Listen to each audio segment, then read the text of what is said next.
ഇപ്പോൾ പ്രീതി മേരി സിസ്റ്ററുടെ സഹോദരൻ ബൈചേട്ടൻ സഹോദരനാണ്. വലിയ പ്രതീക്ഷയുണ്ടോ? നമ്മുടെ നല്ല പ്രതീക്ഷയുണ്ട്. കാരണം എത്ര ദിവസമായി അവരവിടെ ചെയ്യാത്ത കുറ്റത്തിന് കിടക്കുന്നു. എന്തായാലും തീർച്ചയായും കോടതിക്ക് അത് മനസ്സിലായി കാണും. ഇന്ന് ജാമ്യം കിട്ടും, പുറത്തിറങ്ങും എന്നാണ് എൻ്റെ ഒരു ഉറച്ച വിശ്വാസം. നമ്മൾ ഈ കുറേ ദിവസമായിട്ട് നമ്മൾ പറയുന്നതാണ് ഈ പ്രോസിക്യൂഷൻ എതിർക്കില്ല. അപ്പോൾ ഇന്നലെ ഈ പ്രോസിക്യൂഷൻ ഈ ജാമ്യത്തെ എതിർത്തിരുന്നു. ഒരുപാട് നിലപാട് അല്പം മയപ്പെടുത്തിയെങ്കിലും അത് സ്വാഗതാർഹമാണോ? ബൈചേട്ടൻ എന്താ തോന്നുന്നത്? അല്ല, ഞാനത് ചില നടപടികളുടെ ഭാഗമായിരിക്കാം അത്. അപ്പോൾ അതുകൊണ്ട് അതങ്ങനെ പറഞ്ഞതായിരിക്കാം. അത് ഇന്നത്തെ വിധിയിൽ നമുക്ക് മനസ്സിലാക്കാൻ സാധിക്കും. ഓക്കെ. ഇപ്പോൾ പ്രീതി മേരി സിസ്റ്ററുടെ സഹോദരനാണ് ബൈജു. ഇപ്പോൾ വേറെ സുധീഷ് ഏട്ടനുണ്ട്. സുധീഷ് ഏട്ടനും പ്രീതി മേരി സിസ്റ്ററുടെ അടുത്ത ബന്ധുവാണ്. ഈ കേസ് ഇവിടെ തുടങ്ങിയത് മുതൽ ഇവിടെ ഉണ്ട്. ഇവരെ നിയമപരമായിട്ടുള്ള കാര്യങ്ങളിലൊക്കെ ഓടിക്കൊണ്ട് നടക്കുന്ന സുധീഷ് ഏട്ടനാണ്. സുധീഷ് ഏട്ടൻ, ഇപ്പം എന്താണ് നമ്മൾ പ്രതീക്ഷിക്കുന്നത് കോടതിയിൽ നിന്ന്? ഞാൻ പ്രീതി മേരി സിസ്റ്ററുടെ കുടുംബ സുഹൃത്താണ്.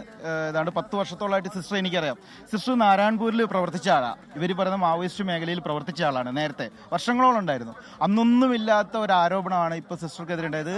100% വ്യാജമായിട്ടുള്ള ആരോപണമാണ്, കള്ളക്കേസാണ്, ആരുടെയൊക്കെ താല്പര്യത്തിന് വന്നെയാണ്. ഒരാൾ ജയിലിൽ കിടക്കുമ്പം അവരൊരു തെറ്റ് ചെയ്തിട്ടാണ്. നമ്മൾ ആര് ജയിലിൽ കിടന്നാലും നമ്മളവരെ സംരക്ഷിക്കാൻ നോക്കും, നമ്മളെ ആളുകളാണെങ്കിൽ. പക്ഷേ ഇവിടെയുള്ള പ്രശ്നം എന്താ?